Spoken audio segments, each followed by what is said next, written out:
Shalom, saudara yang terkasih di dalam Tuhan kita Yesus Kristus. Sebelum kita membaca dan merenungkan kebenaran firman Tuhan, mari kita bersatu dalam doa. Kita berdoa.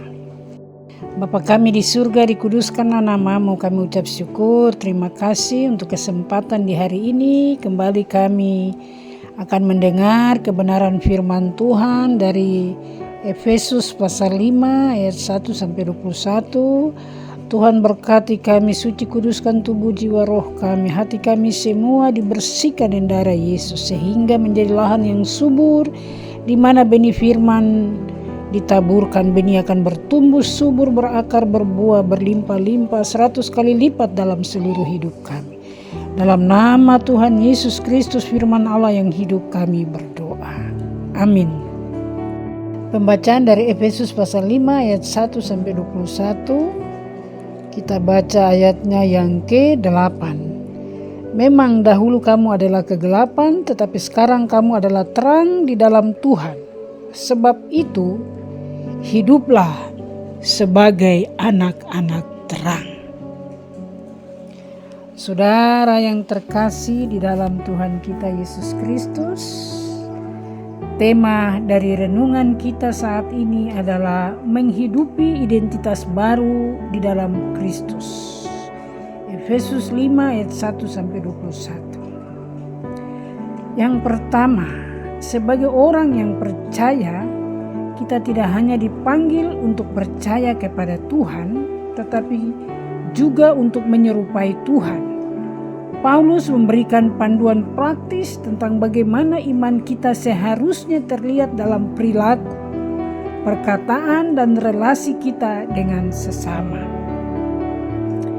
Yang kedua, meneladani kasih Kristus, ayat 1-2. Menjadi peniru Allah seperti anak yang meniru bapaknya.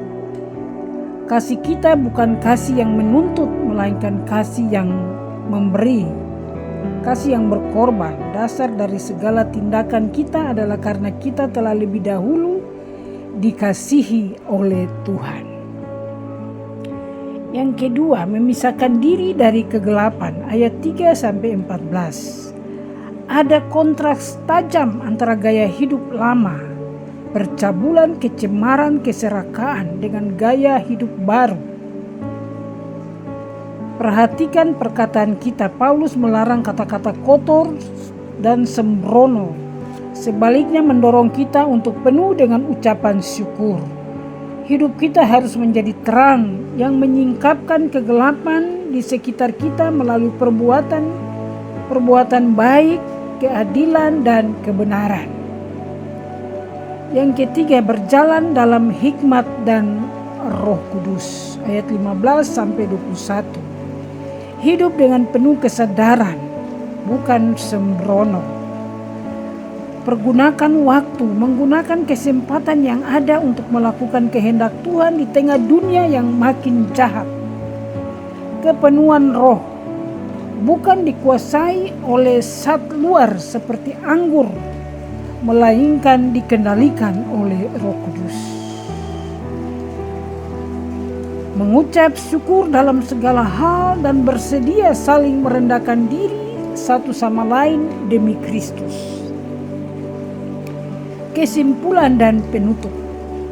Hidup Kristen yang sejati bukan tentang menaati deretan aturan, melainkan tentang transformasi hati yang terpancar keluar. Kita dipenuhi oleh Roh Kudus, maka hasilnya adalah hidup yang penuh syukur, pujian, dan kerendahan hati dalam melayani sesama. Tuhan yang mempunyai firman memberkati kita sekalian agar supaya hidup sebagai anak-anak terang. Tuhan memberkati kita. Amin. Mari kita berdoa. Bapa di surga, terima kasih untuk firman yang hidup yang kami sudah dengar. Berkati kami agar firman terus bertumbuh subur, berakar, berbuah lebat, agar hidup kami menjadi anak-anak terang. Hidup menyerupai Bapa Tuhan Yesus dan Roh Kudus. Terima kasih meteraikan firman ini di hati kami sekalian. Firman Tuhan terus bertumbuh, subur, berakar, berbuah, berlimpah-limpah dalam seluruh hidup kami. Pegang tangan kami, tuntun kami ke jalan yang benar. Dalam nama Tuhan Yesus firman Allah yang hidup kami berdoa. Amin.